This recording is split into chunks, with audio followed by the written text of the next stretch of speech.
Kamu di sini dari situ aku nggak apa-apa. Wis otomatis sebetnya aku ya. Aku kelihatan? Oke. Selamat pagi Bapak Ibu. Mohon maaf kita serikan ya ibu-ibu semuanya ya. Assalamualaikum warahmatullahi wabarakatuh.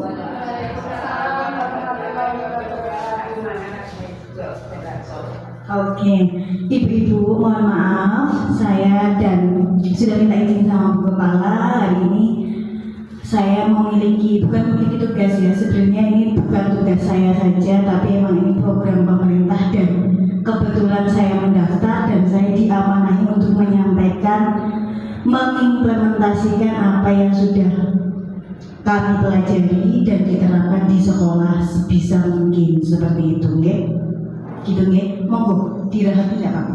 Ya, jadi nggak usah serius-serius. Ya serius tapi santai gitu nggih, Ibu nggih.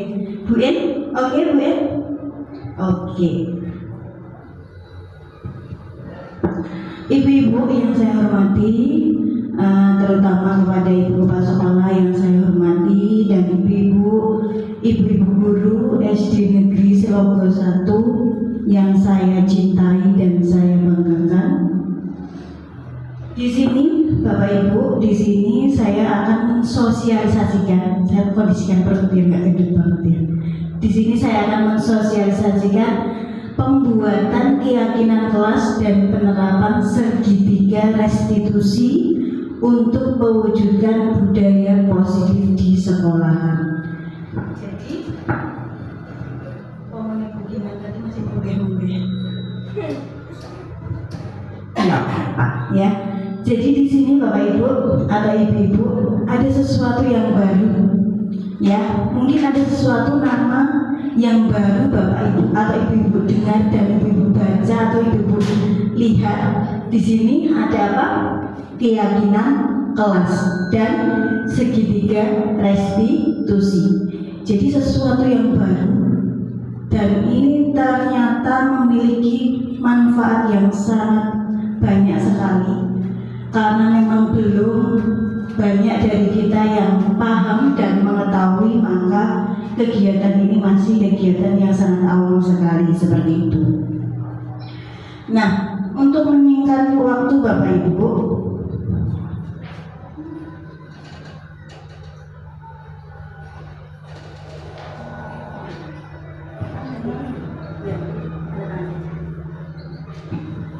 salam dan bahagia Bapak Ibu guru hebat. Kalau slogannya guru penggerak itu adalah bergerak, tergerak dan menggerakkan. Saat ini saya berada di fase bergerak Bapak Ibu ya, ibu-ibu mohon maaf. Kemudian tergerak artinya saya sudah memiliki kemampuan untuk menggerakkan atau tergerakkan hatinya untuk mengimplementasikan ilmu-ilmu yang saya dapat. Dan yang terakhir adalah menggerakkan. Kebetulan saya berada di instansi sini, berarti saya memiliki kewajiban untuk menggerakkan Bapak Ibu guru dan anak-anak yang ada di lingkungan sekolah kita ini untuk menggerakkan budaya yang kita pelajari seperti itu. Nah, agenda hari ini apa Bapak Ibu? Agenda yang pertama adalah pembukaan, jelas ya. Yang kedua adalah tujuan sosialisasi. Yang ketiga adalah pemahaman inti atau eksplorasi konsep. Yang terakhir adalah refleksi dari kegiatan hari ini. Seperti itu. Untuk menunjang acara yang pertama, pembukaan, tadi sudah saya buka. Kemudian topik apa saja yang nanti akan kita bahas atau akan kita sampaikan kepada Bapak Ibu yang ada di sini. Yang pertama adalah disiplin positif Bapak Ibu. Jadi apa itu disiplin positif dan seperti apa? Kemudian ada teori motivasi, hukuman, penghargaan, restitusi. Kemudian yang ketiga ada keyakinan kelas, ada kebutuhan dasar manusia dan dunia berkualitas. Yang kelima adalah posisi kontrol dan yang keenam adalah segitiga restitusi. Ya, jadi materinya memang sangat banyak sekali. Bahkan saya 6 materi ini menempuhnya, biasanya modul yang lain itu hanya 1 minggu. Untuk modul ini ditempuh waktu 2 minggu, 3 minggu sekalian tugas asli nyatanya. Jadi Bapak Ibu guru, bukan saya untuk mengendori ibu-ibu semuanya, dalam guru penggerak setiap aktivitas kita itu didokumentasikan. Artinya kalau itu memang bermanfaat, maka kita sebarluaskan seperti itu, agar guru-guru yang lain juga meniru aktivitas keberhasilan yang sudah kita tempuh seperti itu ya. Kemudian Bapak Ibu, tujuan sosialisasi hari ini apa? Guru mendapatkan pemahaman mengenai keyakinan kelas dan segitiga restitusi, sehingga bisa diterapkan di sekolah untuk mendukung terwujudnya budaya positif. Jadi kenapa saya mengambil judul seperti tadi yang sudah tak saya paparkan? Bahwasanya Bapak Ibu guru di sini belum dan baru pertama kali mendengar istilah keyakinan kelas. Kemudian segitiga restitusi juga seperti itu, maka menjadi hal yang sangat wajar ketika kita mau menerapkan hal ini. Bapak Ibu guru yang ada di sini harus kita beri pemahaman terlebih dahulu seperti itu ya. Nah, sebelum kita memasuki materi yang akan kita bahas Bapak Ibu, kita memberikan kesepakatan terlebih dahulu. Setujukah ibu-ibu di sini bahwa untuk keluar dari zona nyaman itu butuh perjuangan? Setuju Bapak Ibu? Setuju ya. Jadi kalau kita sekarang sudah berada di zona nyaman, tidak selamanya kita akan berada di zona nyaman. Suatu ketika pasti kita akan keluar dari zona itu. Mau keluar dengan sendirinya atau mau keluar sesuai dengan arah alur yang mengalir, seperti itu pasti suatu saat akan mengalami. Kemudian, apakah setuju juga Bapak Ibu bahwa rantai akan kokoh kalau semua matanya baik? Setuju? Setuju ya. Jadi ibarat di sini Bapak Ibu, saya saja yang berjalan tanpa ibu-ibu semua yang ada di sini tidak bisa. Kita semuanya memiliki rantai mata dengan kepribadian masing-masing, maka rantai mata itu harus disatukan dan berkolaborasi seperti itu. Nah, kalau Bapak Ibu sudah setuju, berarti kita sudah memasuki pertanyaan pemantik. Nanti boleh dijawab setuju atau tidak setuju. Tidak ada jawaban yang salah ya. Jadi semua jawaban adalah hukuman dapat mendisiplinkan anak. Setuju atau tidak setuju? Setuju. Setuju dengan syarat. Ada lagi? Ada yang tidak setuju? Oke, rata-rata setuju tapi dengan syarat. Kemudian pertanyaan kedua Bapak Ibu, kemudian dengan hal positif seperti membaca atau membersihkan halaman sekolah dapat meningkatkan disiplin anak. Setuju atau tidak setuju? Setuju? Oke. Pemberian hukuman dengan hal positif seperti membaca atau membersihkan halaman sekolah dapat meningkatkan disiplin anak. Setuju ya? Kemudian yang ketiga Bapak Ibu, memberi penghargaan dapat meningkatkan motivasi belajar anak. Setuju? Setuju. Nah, jadi semuanya dari tiga pertanyaan ini rata-rata Bapak Ibu menjawab setuju. Artinya sejauh ini kita masih berkutat tentang peraturan di sekolah. Kemudian Bapak Ibu, nah materi hari ini tadi adalah disiplin positif. Jadi selama ini adalah program dari pemerintah. Artinya apa? Kita garda terdepan dari dunia pendidikan guru, apalagi kita di jenjang guru SD, sangat menjadi fondasi bahwa sekarang tidak diperbolehkan untuk memberikan disiplin yang negatif. Ya, jadi semua sekarang disiplinnya harus disiplin yang positif.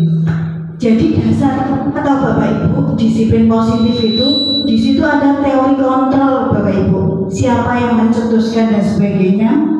ternyata dalam kita berperilaku itu kan pasti punya tujuan, betul ya?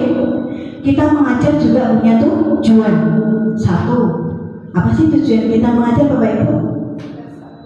Mencerdaskan anak. Sebelum itu kan sudah muluk-muluk ya, memenuhi kewajiban toh, ya kan? Memenuhi kewajiban kita seperti itu ya.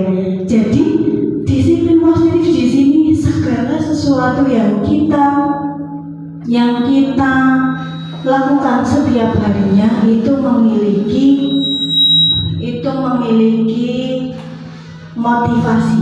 Motivasi itu bisa dari intrinsik, bisa dari ekstrinsik ya. Jadi motivasi itu bisa jadi dua hal.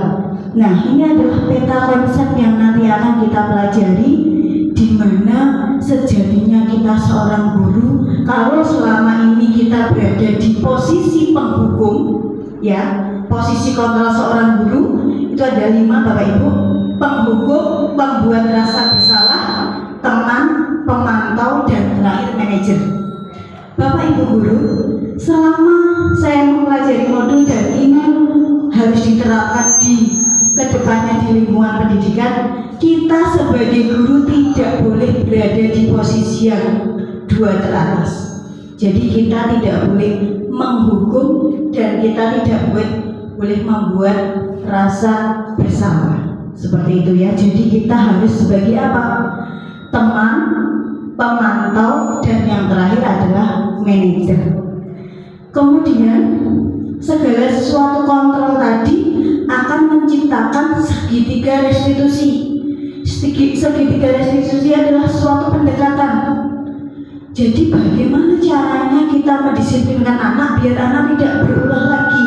Maka kita menerapkan yang namanya segitiga restitusi. Segitiga otomatis ada 3 tahapan. Yang pertama, menstabilkan identitas. Yang kedua, validasi kebutuhan. Dan yang 3 adalah menanyakan keyakinan. Jadi harus ada 3 tahapan untuk mempraktekkan itu, dan akhirnya di sekolah tersebut ada keyakinan kelas yang nantinya akan berubah menjadi disiplin yang positif. Jadi arah pembicaraan kita nanti adalah seperti itu Bapak Ibu ya. Bisa dipahami ya. Jadi itu sekilas tentang peta konsep yang akan kita sampaikan nanti. Nah, untuk yang pertama Bapak Ibu, yang pertama adalah disiplin positif dan nilai-nilai kebajikan universal. Sebenarnya disiplin positif itu yang seperti apa? Coba Bapak Ibu boleh menerapkan apa yang ada di sini. Boleh kalian menggunakan kepala tangan kalian ya. Ada A dan B, ibaratnya adalah Anda dan teman Anda. Sobeklah secari kertas. Ibaratnya kalian punya secari kertas, kalian tulis sesuatu di sana, kalian sobek, kalian genggam kertas tersebut. Kemudian teman Anda atau si B mencoba dengan sekuat tenaga dengan berbagai cara meminta kertas tersebut. Bisa merayu, bisa menyuap, bisa bujuk-bujuk dan yang lain. Apa yang terjadi Bapak Ibu? Seandainya Bapak Ibu itu si A, kemudian ada orang si B mengambil genggaman secari kertas yang ada di tangan Bapak Ibu, apa yang terjadi? Apa? Akankah kalian membuka kepala tangannya? Tidak. Kenapa Bapak Ibu? Mungkin sesuatu itu rahasia. Kenapa kok kamu tidak? Atau kenapa kok Bapak Ibu tidak membuka kepala tangannya? Mempertahankan apa yang harus dipertahankan. Ada lagi, karena itu rahasia maka harus tak pegang seperti itu. Kenapa kita tidak sesuka hati kita, nyoh tak kasih seperti itu? Ya berarti yang memiliki posisi kontrol itu sebenarnya siapa? Diri kita sendiri ya. Jadi kita itu tidak bisa dikendalikan oleh orang lain sebenarnya. Begitulah tadi. Jadi yang namanya merdeka itu siapa yang kontrol? Ya kita sendiri. kita boleh aja membuka tangan kita, tapi posisi kontrol kita itu ke diri kita sendiri, seperti itu. Kemudian disiplin positif, apa yang dimaksud dengan disiplin positif? Sebelum ke disiplin positif Bapak Ibu, kita ke budaya positif dulu. Jadi budaya positif itu adalah nilai-nilai, keyakinan-keyakinan dan kebiasaan-kebiasaan di sekolah yang berpihak pada peserta didik agar peserta didik dapat bertanggung jawab.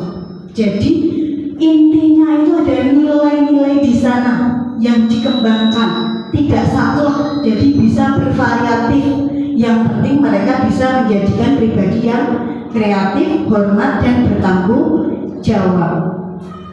Nah, selama ini Bapak Ibu kita harus merubah pandangan kita bahwa guru mengontrol murid, guru atau kita, bahwa kritik dan membuat orang merasa bersalah dapat menguatkan karakter, ilusi bahwa semua penguatan positif, efektif, dan bermanfaat, dan yang terakhir, orang dewasa memiliki hak untuk memaksa. Ya, jadi selama ini kita sebagai guru, posisi kita sebagai orang dewasa, kadang memaksa ke anak-anak, betul? Betul ya. Kita mengontrol murid, betul? Nah, kita harus merubah pandangan teori kontrol tersebut menjadi yang seperti apa? Nah ini, jadi kita harus rubah respon yang kita miliki ini menjadi pilihan. Kita mencoba mengubah orang agar berpandangan sama dengan kita. Nggak bisa, nih. Orang harus sepemikiran dengan kita itu tidak bisa. Yang bisa apa? Kita berusaha memahami pandangan orang lain tentang dunia. Begitupun pula dengan kita sebagai seorang guru. Itu salah nak, itu benar nak, dan sebagainya. Itu kita tidak bisa karena mereka punya pandangan masing-masing. Yang kedua, perilaku buruk dilihat sebagai suatu kesalahan. Selama ini kita selalu elek berarti salah. Sebenarnya itu salah Bapak Ibu. Yang betul apa? Semua perilaku memiliki tujuan. Kadang kita tidak mendengar anak kenapa berbuat buruk kalau berbuat salah. Pasti dia punya alasan, ya. Jadi kita harus mendengarkan dulu keluh kesah mereka. Kemudian orang lain bisa mengontrol kita atau saya. Padahal hanya Anda yang bisa mengontrol diri Anda, betul? Oke, jadi Anda mau atau tidak itu sebenarnya bukan dari orang lain, tapi balik lagi ke diri kita. Pemaksaan ada pada saat bujukan gagal. Ketika kita bujuki seseorang, ayo jajan, ayo jajan. Nah, akhirnya apa dibujuki? Kok nanti kalau jajan di sana, seperti itu. Itu berarti pembujukan karena apa? Bujukan kita tadi gagal. Akhirnya kita apa deh? Akhirnya apa kita itu pemaksaan seperti itu. Kemudian model berpikir menang atau kalah. Selama ini kita beranggapan bahwa sing bener berarti menang, sing salah berarti kalah. Padahal semua punya wewenang atau punya pikiran bahwa semuanya bisa menjadi pemenang. Seperti itu. Itu apa yang harus kita rubah pandangan kita ke dunia, apalagi kita berada di dunia pendidikan, seperti itu ya. Kemudian ada nilai-nilai kebajikan universal. Nilai-nilai di sini apa? Bahwa setiap perilaku atau perbuatan ini memiliki tujuan. Nilai-nilai yang harus dikembangkan itu sebenarnya adalah nilai-nilai yang sesuai dengan profil pelajar Pancasila. Jadi tujuan pendidikan nasional kita itu sebenarnya pendidikan karakter Bapak Ibu. Karakter yang seperti apa? Yang sesuai profil pelajar Pancasila itu tadi, yang kita sudah dapatkan kemarin pada saat KKG. Yang pertama apa? Beriman, bertakwa kepada Tuhan Yang Maha Esa dan berakhlak mulia. Anak-anak yang kedua mandiri, bernalar kritis, berkibi Jadi nilai-nilai yang akan diangkat di dunia pendidikan itu adalah keenam nilai yang berada di profil pelajar Pancasila tersebut. Itu tadi untuk budaya positif. Yang kedua Bapak Ibu, di sini ada teori motivasi, hukuman, penghargaan dan restitusi. Ya, jadi dalam berperilaku tidak hanya anak-anak, kita sebagai guru akan memiliki 3 motivasi Bapak Ibu. Motivasi yang pertama apa? Untuk menghindari ketidaknyamanan atau hukuman. Betul? Kenapa kita setiap hari berangkat jam 7 atau pulang jam 2? Untuk menghindari ketidaknyamanan atau hukuman. Betul ya? Yeah. Kemudian yang kedua, untuk mendapatkan imbalan dari orang lain atau institusi. Betul Bapak Ibu? Betul. Apa sih imbalan kita sebagai seorang guru? Gaji ya. Jadi kita naik kerja tenanan, naik kerja setiap hari kan berarti mendapatkan imbalan. Sejatinya apakah kita sudah memulai dari diri kita? Oh, aku punya tanggung jawab yang lain selain kedua motivasi tersebut. Dan motivasi yang ketiga adalah untuk menghargai diri sendiri. Jadi kalau dalam pepatah Jawa, apa itu Ibu? Nek nggo baju ingat apa? Ajining diri gumantung ana ing latih, ajining raga gumantung ing busana, seperti itu ya. Jadi teori motivasi terhadap perilaku manusia ini sebenarnya bukan untuk siswa-siswa, tapi untuk kita semuanya. Ke depannya kita di hadapan dari motivasi 3 ini yang harus kita buang, atau motivasi tadi ada 2 ya, eksternal dan internal. Yang 2 diantaranya adalah eksternal. Bagaimana caranya kita bisa menghargai diri kita sendiri? Berarti itu sudah muncul yang namanya motivasi internal. Inilah yang akan kita usung. Jadi budaya merdeka, belajar merdeka itu yang kita usung nantinya adalah motivasi itu belajar, atau motivasi itu tumbuh dari internal anak didik kita, internal guru-guru kita. Jadi bukan dari eksternal lagi, tapi internal atau diri sendiri mereka. Seperti itu ya Bapak Ibu ya. Nah, jadi apa itu sebenarnya pembelajaran merdeka? Merdeka menurut Ki Hajar Dewantara Bapak Ibu, merdeka itu artinya tidak hanya terlepas dari perintah, akan tetapi juga cakap buat memerintah diri sendiri. Sebenarnya tujuan pendidikan nasional itu sangat mulia sekali. Jadi bukan merdeka anak-anak dicari, itu bukan, tapi anak-anak itu disuruh, atau bukan disuruh, kita dituntut untuk menuntun anak memerintahkan dirinya sendiri, dan proses itu sangat lama.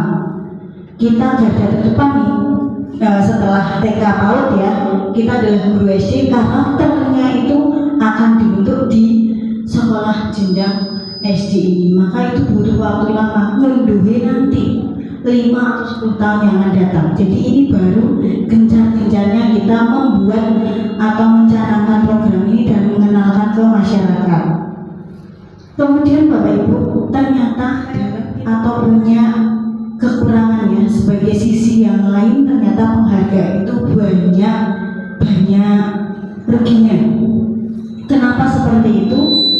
Selama ini kita dihukum oleh penghargaan. Yang pertama, pengaruh jangka pendek dan jangka panjang. Kalau di sini Bapak Ibu ada guru yang dapat prestasi, misalnya kita dapat nanti yang paling disiplin atau yang paling rajin atau kinerjanya paling bagus akan mendapatkan hadiah. Pernah nggak merasa di hati Bapak Ibu, parameternya apa? Kesenjangan sosial kah? Seperti itu ya. Jadi udah hukum oleh penghargaan itu sebenarnya kita malah jatuh di lubang yang sudah kita gali sendiri. Pengaruh penghargaan itu menghukum. Jadi akhirnya orang yang diberi penghargaan itu Bapak Ibu tidak leluasa. Suatu momen yang akan datang, dia akan seperti lagi terobsesi. Akhirnya dia tidak merdeka. dia akan terpantang, tegang, penuh tekanan, seperti itu. Berarti penghargaan itu menghukum. Kemudian penghargaan itu mengurangi ketepatan. Kadang parameter untuk penghargaan itu kadang tidak jelas. Bahkan banyak di antara kita ada yang sudah tahu kisi-kisinya, jadi tidak digambarkan secara umum seperti itu. Penghargaan itu merusak hubungan. Ada salahnya dalam suatu instansi lain ya. Saya pernah ada di sana. Ketika itu saya mendapatkan hadiah. Ternyata hadiah itu bisa mengakibatkan hubungan dengan relasi kita itu menjadi kurang baik karena ada kesenjangan sosial di situ. Kemudian Bapak Ibu, penghargaan menurunkan kualitas. Penghargaan mematikan kreativitas. Penghargaan mengurangi motivasi intrinsik. Jadi kita sebagai guru kalau bisa mulai dari sekarang ya mengurangi yang namanya penghargaan. Boleh kita bentuk apresiasinya apa? Beri pengakuan secara khusus, beri pengakuan secara pribadi. Ya mungkin bisa bercakap dengan face to face atau tidak di hadapan umum seperti kita memberi nasihat ke orang lain itu kalau boleh intern ya, jangan di floor di depan umum seperti itu. Beri pengakuan kepada semua murid bergantian. Wah kamu bagus, oh ternyata kamu juga tidak kalah bagus. Wah semuanya bagus seperti itu. Jadi jangan kita khususkan kepada salah satu anak seperti itu. Kemudian beri pengakuan secara konsisten. Kalau memang itu baik, ke depannya juga harus dikasih seperti itu. Nah fokus pada proses. Jadi selama ini kita lebih mementingkan hasil, hasilnya bagus maka kita kasih penghargaan bagus. Padahal prosesnya itu butuh beberapa tahapan, kita sering kali melewatkan hal itu. Kemudian Bapak Ibu, materi berikutnya adalah hukuman dan konsekuensi. Selama ini kita sudah memberi hukuman atau konsekuensi Bapak Ibu? Selama ini kita sebagai guru apa yang kita berikan, hukuman atau konsekuensi? Kira-kira misalkan ada anak yang tidak membawa topi, seringnya di depan atau anaknya suruh lari, itu berarti hukuman atau konsekuensi Bapak Ibu?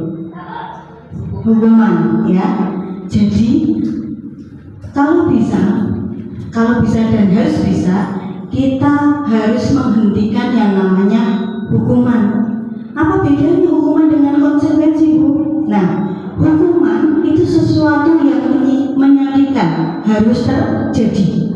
Satu pihak guru saja, anak tidak dilibatkan. Ujuk-ujuk ada suatu kasus, ujuk-ujuk anak berolah, kita langsung memberikan suatu tindakan, itu berarti hukuman. Tapi konsekuensi itu kita sudah memberi clue sebelumnya. Katakanlah besok kita mau mengadakan Jumat bersih, semua anak membawa tanaman. Kalau yang tidak membawa, maka besok harus mencari tanaman atau menyapu halaman misalkan. Itu berarti beda dengan hukuman. Kalau hukuman itu cukup. Hari itu anak bertindak, hari itu kita action, jebol, anak dikeyopo seperti itu ya. Tetapi kalau konsekuensi kita sudah mengasih clue sebelumnya, maka anak tidak kaget. Waduh, kemarin kan sudah ada nih peraturan seperti ini, maka dia akan langsung, oh iya berarti aku tidak membawa nih, berarti aku harus gini, seperti itu. Jadi kalau bisa kita sebagai guru, kita harus menerapkan yang konsekuensi ini, jangan hukuman. Seperti itu. Karena iya. Kalau misalnya ada anak yang membuat misalkan kelas menjadi kotor. Iya, runyam benar ya.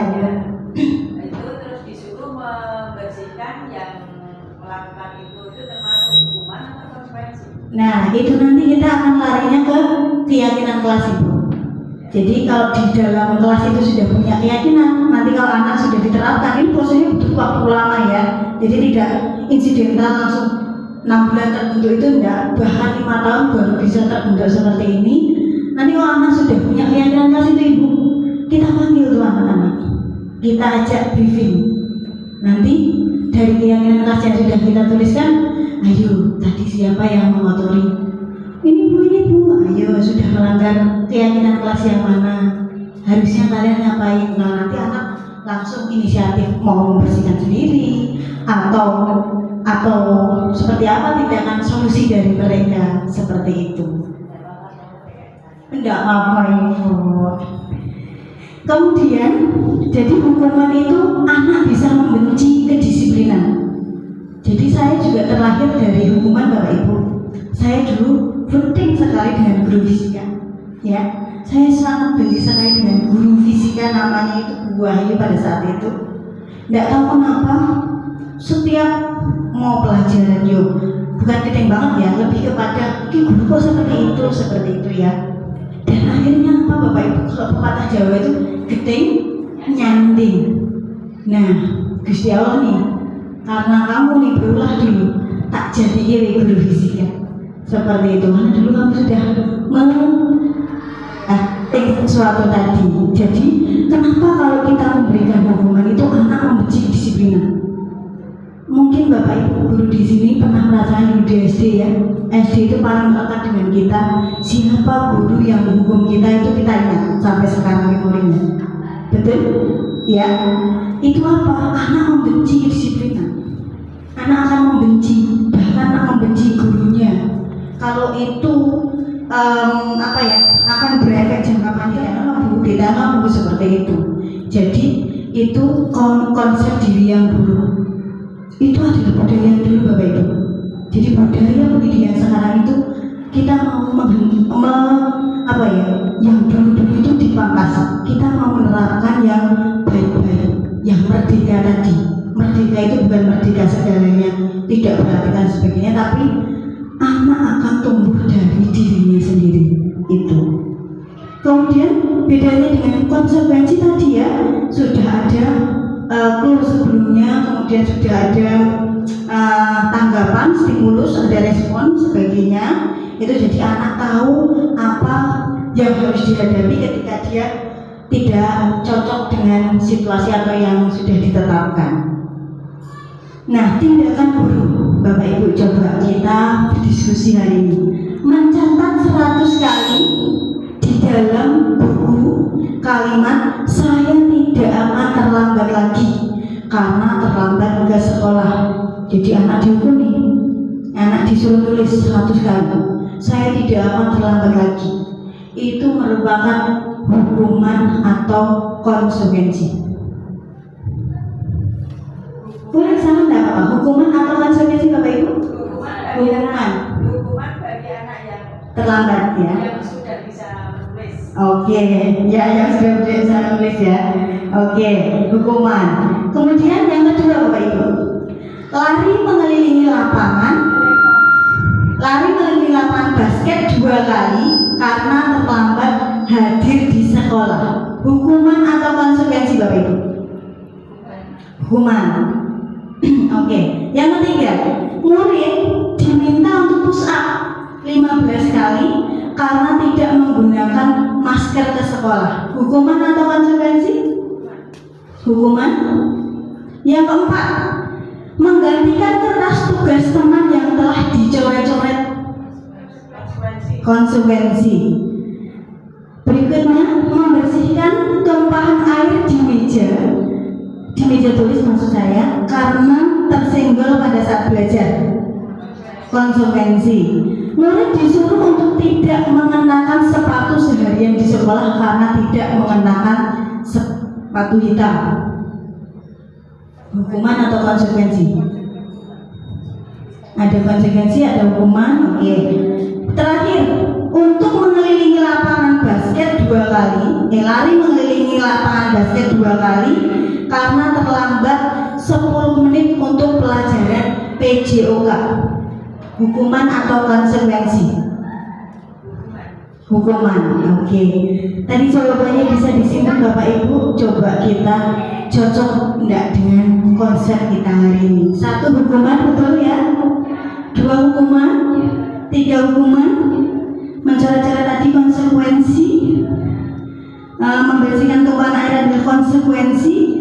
Murid disuruh tadi hukuman. Dan yang terakhir lari mengelak lapangan basket 2 kali karena terlambat 10 menit untuk pelajaran PJOK. Konsekuensi, ya. Ya, jadi ini yang disebut perbedaan hukuman dan konsekuensi. Jadi Bapak Ibu udah paham ya, konsekuensi itu satu arah, hanya kita sebagai guru yang melakukan. Tapi kalau maaf tadi hukuman ya, hukuman itu satu arah. Kalau konsekuensi kita sudah membuktikan itu sebelumnya atau kontrak belajar sebelumnya seperti itu. Kemudian Bapak Ibu, nah yang ini yang tadi judulnya kita tadi kan keyakinan kelas dan restitusi. Apa tuh restitusi itu? Restitusi adalah proses menciptakan kondisi bagi murid untuk memperbaiki kesalahan mereka. Jadi murid memperbaiki kesalahan mereka sehingga mereka bisa kembali ke dalam kelompok mereka dengan karakter yang lebih kuat. Jadi kita nggak boleh nih, nak kamu salah gitu, nggak boleh ya, ke anak kita, ke anak didik kita, ke lingkungan kita, kamu salah itu nggak boleh. Tetapi yang boleh kita lakukan apa? Menciptakan kondisi dia bisa mengaku atau bisa memperbaiki kesalahan sendiri. Jadi kita nggak usah, weh kamu salah gitu. Apakah seperti ini sudah cocok kamu sebagai seorang guru? Atau apakah seperti ini sudah cocok kamu sebagai seorang murid? Itu mereka kalau sudah tertanam budaya bersih, mereka akan gitu ya, akhirnya akan tersentak, oh iya. Nah kita bisa nih memperbaiki, mereka bisa memperbaiki kesalahan mereka sehingga mereka kembali ke kelompok mereka dengan karakter yang lebih kuat tadi, tidak diulangi lagi tadi kesalahannya. Itu disebut sebagai restitusi. Nah ini tadi apa itu perbedaan hukuman, konsekuensi, dan restitusi. Jadi hukuman itu termasuk disiplin yang negatif. Disiplin yang negatif. Kemudian disiplin yang positif itu ada konsekuensi dan restitusi. Kita sebagai seorang guru diusahakan tidak menerapkan disiplin negatif di lingkungan sekolah. Ya, disiplin negatif itu berarti hukuman. Tetapi yang kita terapkan apa? Ini disiplin yang positif atau identitas sukses kita nanti berupa apa? Konsekuensi dan restitusi. Jadi kita harus membuat anak itu menyadari kesalahan mereka. Kalau mereka tetap berulah seperti itu, maka kita terapkan yang namanya segitiga restitusi tadi. Nah, penerapan segitiga restitusi itu seperti apa? Yang pertama ciri-cirinya dulu, bukan untuk menebus kesalahan, namun untuk belajar dari kesalahan. Hal ini sudah saya praktekkan Bapak Ibu. Sebenarnya kemarin saya tidak pakai skenario.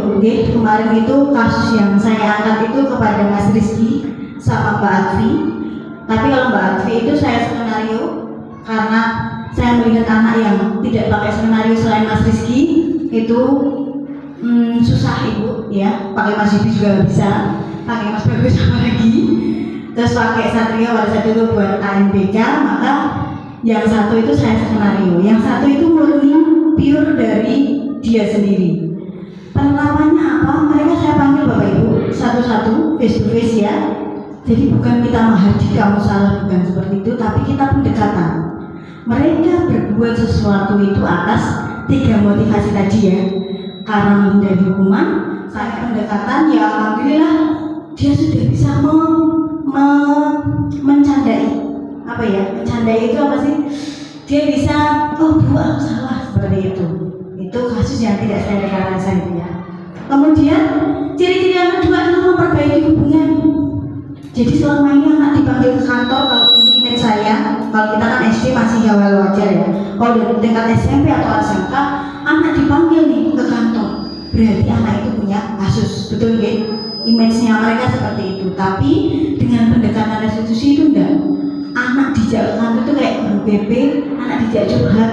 apa tuh masalah kamu, kenapa tuh Pak?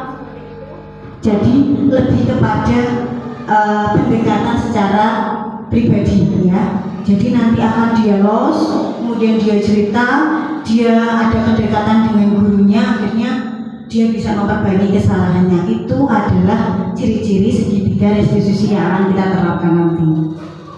Kemudian Bapak Ibu, nah ini keyakinan kelas ini. Keyakinan kelas, mengapa tidak peraturan saja? Kenapa harus kita sebut sebagai keyakinan kelas? Kalau dulu Bapak Ibu kita sekolah namanya peraturan kelas. Itu dulu, zaman dulu dengan zaman sekarang itu berbeda. Sekarang kita tidak bisa menerapkan peraturan. Semakin anak diatur, semakin anak gabung. Betul? Iya. Nah, maka dari itu kita ini perlahan peraturan itu kita hilangkan, tapi kita sebut sebagai keyakinan kelas. Mengapa kita tidak memiliki peraturan harus mengapa kita memiliki peraturan harus menggunakan helm bila mengendarai kendaraan roda 2? Kenapa Bapak Ibu? Kenapa kita harus pakai helm? Menjaga keselamatan. Oke. Mengapa kita memiliki peraturan 3M? Kalau zaman dulu ya masker ya, masker, mencuci tangan, menjaga jarak 1,5 meter. Kenapa itu? Menjaga kesehatan. Mengapa kita memiliki peraturan harus dengan datang tepat waktu saat mengikuti pelatihan? Biar ketinggalan materi atau disiplin ya. Nah, kenapa? Itu sebenarnya ada enggak ketika tidak ada tertulis di situ, apakah Bapak Ibu tidak akan menggunakan helm ketika berpergian? Tetap menggunakan ya, tertulis atau tidak, itu pasti Bapak Ibu akan tetap menggunakan karena itu nilai-nilainya sudah ada di dalam hati Bapak Ibu, gitu ya. Nah ini, jadi selama ini peraturan kelas itu di dalamnya Bapak Ibu ya. Jadi kalau dulu peraturan kelas, kita sekarang ke keyakinan kelas. Kalau keyakinan kelas sudah terbentuk Bapak Ibu, maka apa? Lingkungan positif di sekolah tersebut ada. Kalau lingkungan positif itu sudah ada, maka budaya positif di sekolah itu sudah terbentuk. Ini butuh 6 tahun, 10 tahun untuk mewujudkan menjadi budaya positif Bapak Ibu. Jadi kita dimulainya bukan sekarang, tapi kemarin sebenarnya tidak ada kata terlambat, gitu ya. Jadi kita baru di lingkaran yang kedua, keyakinan kelas. Seperti apa toh Bu keyakinan kelas? Coba Bapak Ibu bisa mencontohkan satu peraturan kelas di kelas ini. Apa Ibu ini kelas 6 ya? Bu Titi boleh? Apa peraturan kelas 1 aja? Membersihkan lingkungan, ya. Atau misalkan tidak boleh membuang sampah di kelas. Nah, itu disebut peraturan. Tidak boleh, itu berarti negatif atau positif? Negatif. Kalau bentuk keyakinan kelas itu harus positif. Jangan tidak boleh membuang sampah di kelas, tapi berubah kalimatnya, membuang sampah di tempat sampah. Jadi kita menghindari kata tidak itu karena sesuatu yang negatif. Itulah keyakinan kelas itu pada dasarnya mirip dengan peraturan, hanya dia tadi menggunakan kalimat positif. Menggunakan kalimat wajib menjaga kebersihan. Boleh Ibu, boleh. Karena tidak ada negatifnya di situ ya, semuanya positif seperti itu. Kemudian contoh misalkan selalu berpikir positif, ini termasuk peraturan tuh, tetapi karena sudah berbahasa atau katanya kalimatnya positif, maka ini disebut sebagai keyakinan kelas. Misalkan peraturan yang lain, anak-anak tidak boleh berisik, kita ganti Bapak Ibu. Jadi apa? Senantiasa menjadi diri terbaik. Maka anak akan menyadari dengan sendirinya. Tidak boleh rame, ya. Peraturan yang lain misalkan tidak boleh rame, kita tidak boleh Bapak Ibu, kita ganti apa? Percaya dan menghormati orang lain serta barang miliknya. Tidak boleh membawa barang orang lain, itu tidak boleh, kita ganti yang positif. Coba Bu. Iya. Itu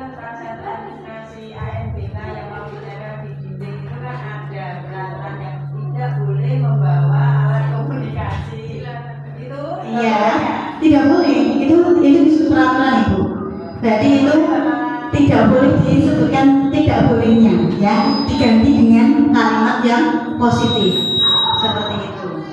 Kemudian contohnya banyak, senantiasa membantu, setiap anggota kelas perlu belajar, setiap anggota kelas perlu saling menghargai.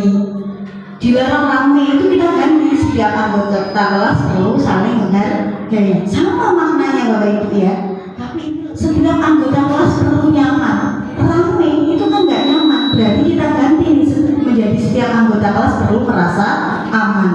Seperti itu. Jadi keyakinan-keyakinan kelas inilah nanti ending output dari kegiatan ini, nanti setiap kelas harus punya, ya, peraturan kita ganti menjadi keyakinan, harus punya dan didokumentasikan.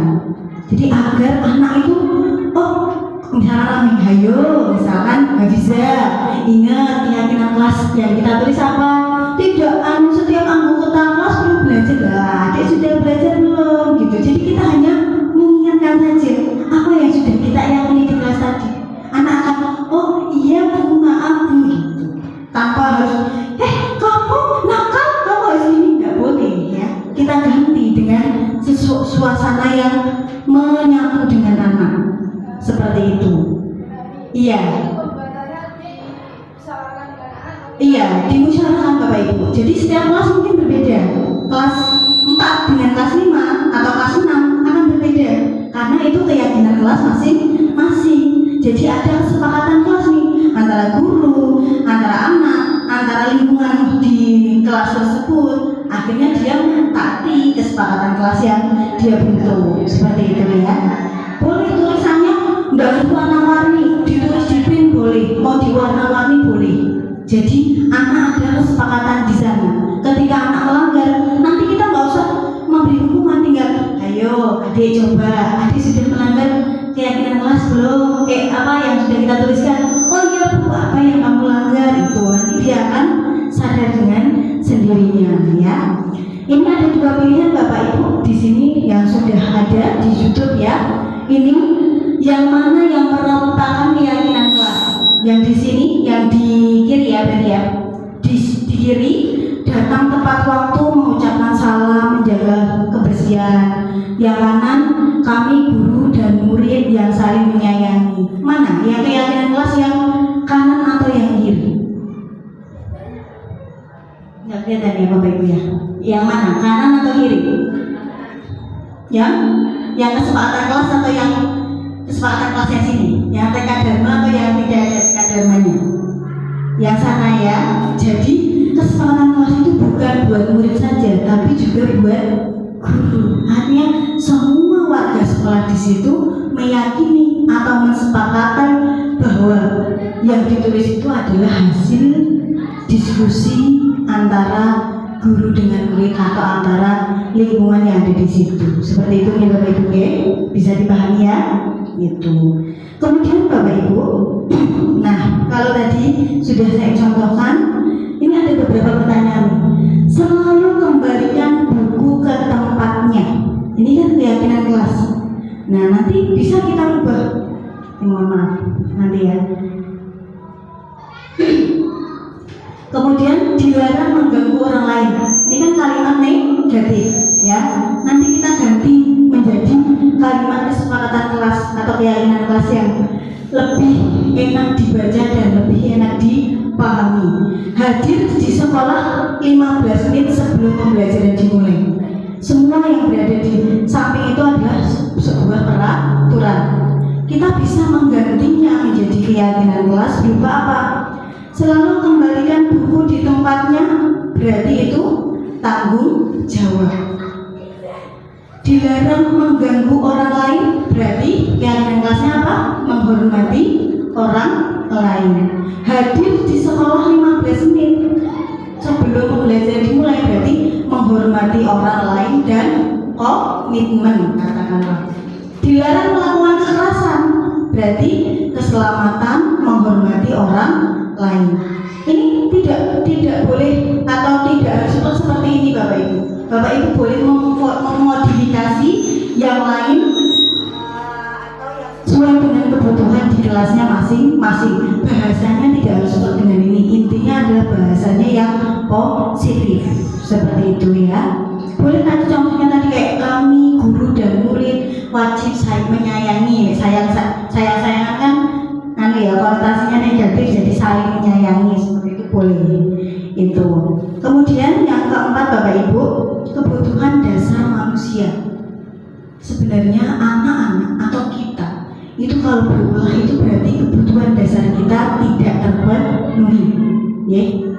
Jadi kebutuhan dasar itu apa saja? Ada 5 Bapak Ibu.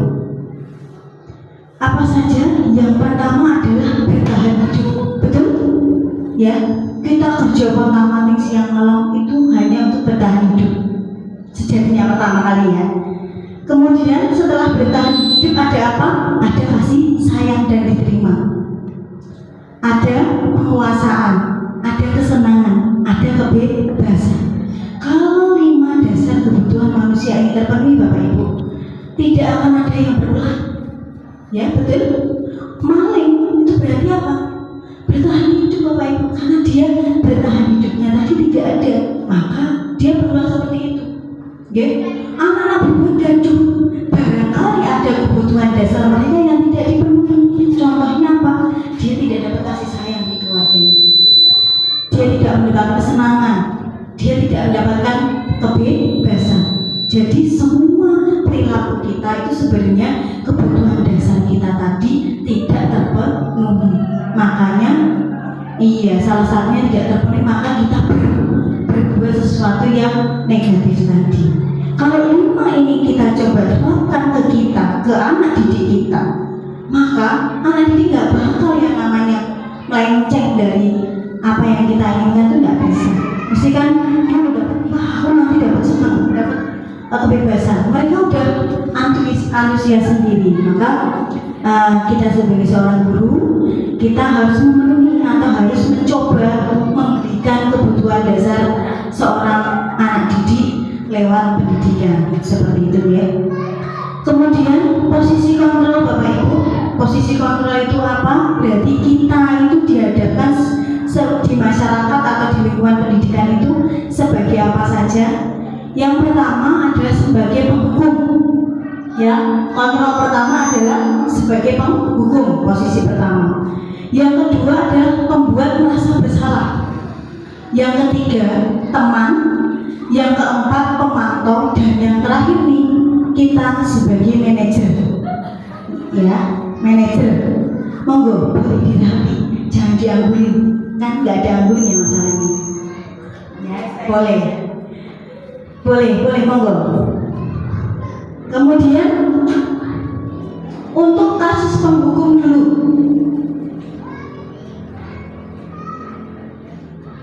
Jadi kalau kita sebagai penghukum, kata-kata yang sering kita ucapkan, contohnya di sini, kalau kamu tidak melakukan yang sesuai yang perintah dari guru, kamu harus dihukum atau kamu harus melakukan ini. Itu berarti kita sebagai penghukum.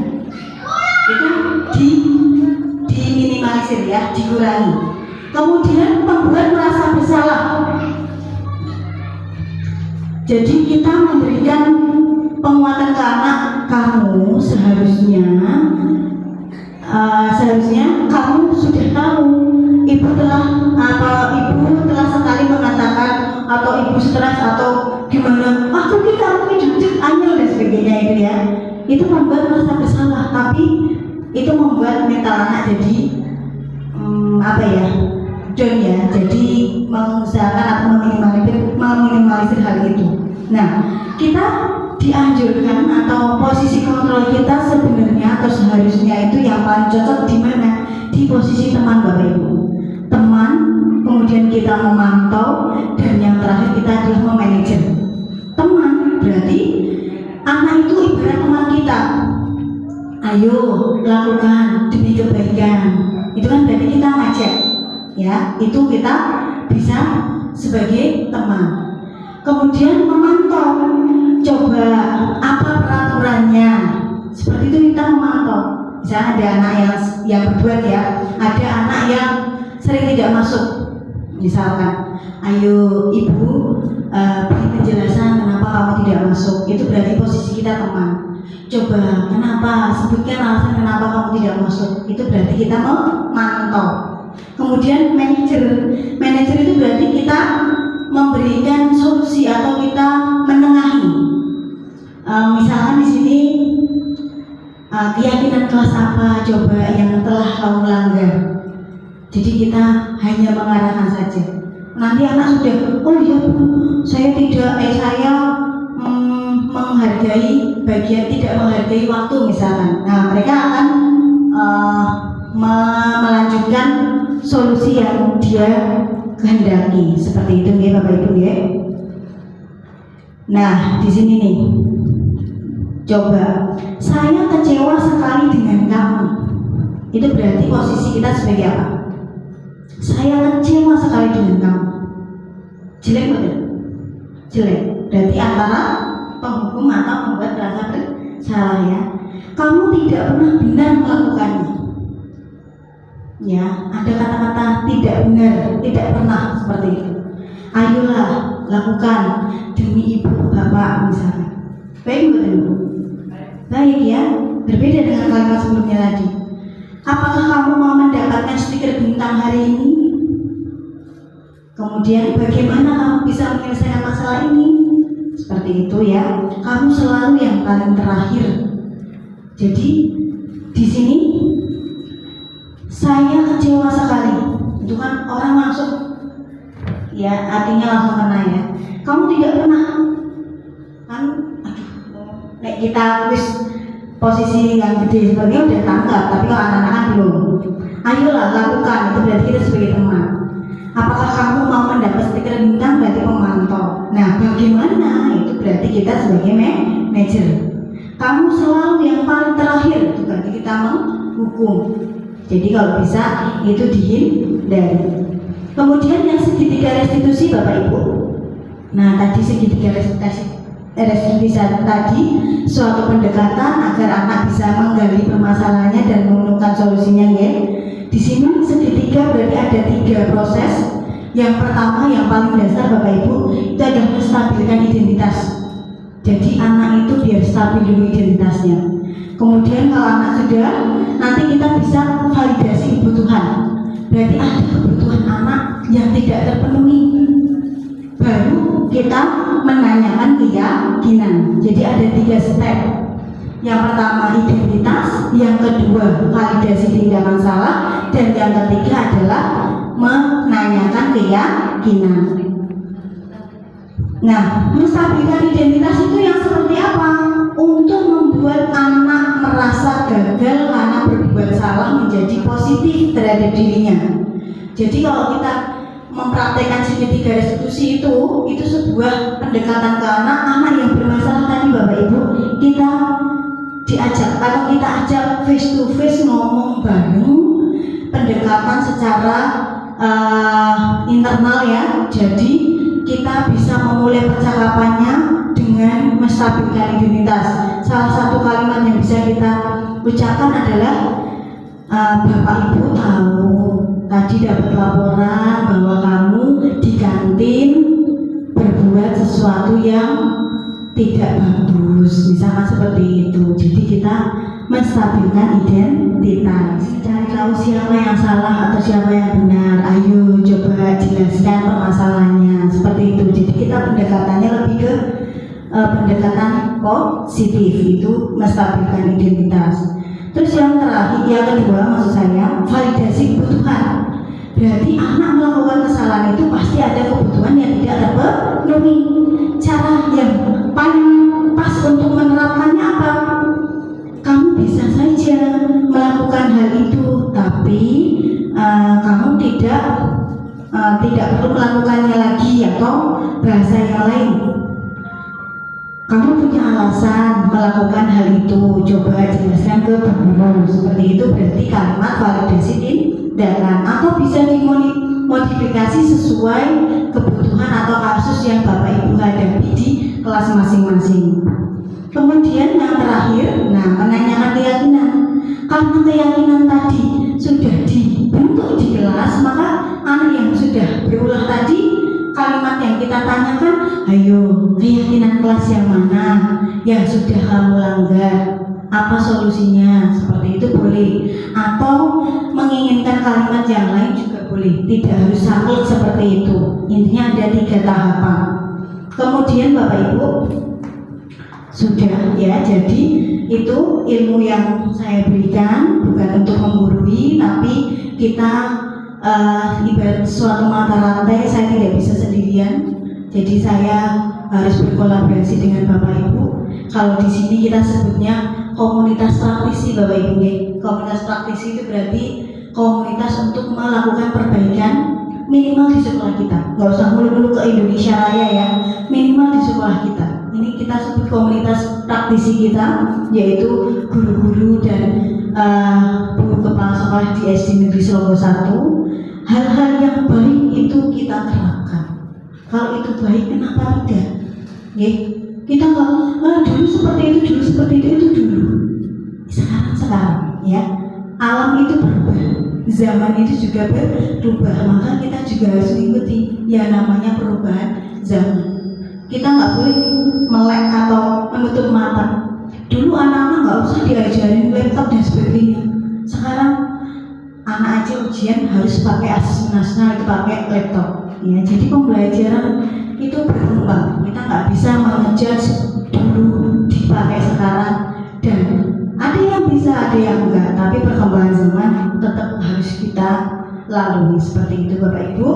Jadi harapannya dari kegiatan hari ini kita bisa menerapkan yang namanya tadi keyakinan kelas. Kemudian apa? Segitiga restitusi.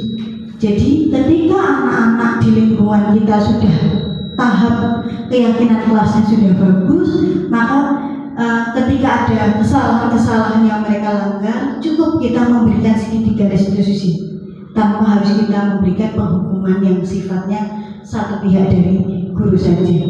Seperti itu ya. Jadi kita saling mengingatkan, kalau memang itu baik monggo, tapi kalau itu jelek ya harus kita tinggalkan. Seperti itu ya. Dari aku ya biar coba sekitarnya. Iya Ibu. Itu ada keyakinan kelas dan segitiga restitusi tadi. Iya. Intinya kalimatnya itu harus dibikin Yang positif. Iya, Gitu. betul. Iya, jadi kita pakai intonasi yang agak tinggi itu nggak boleh. Jadi kita apa ya, lebih ke iya, halus. Karena anak semakin di gitu ya, itu anak memberontak. Ibarat kita di Senin itu ada kita mengamalkan ya Ibu ya. Nah, jadi kita kontrol. Kadang anak ada yang mengadu pas monggo-monggo dan sebagainya, itu kita lewatin dulu emosi. Dia tertata emosinya, nafasnya tertata. Nanti kalau udah coba ceritakan tadi seperti apa, nanti dia akan los. Suatu ketika mungkin bukan saat ini mereka bisa berkembang atau sesuai dengan apa yang kita minta. Suatu ketika Bapak Ibu ya, walaupun kita bisa mengibaratkan kita menggunakan kasus itu atau kasus menghukum, sama-sama kita diingat anak Bapak Ibu ya.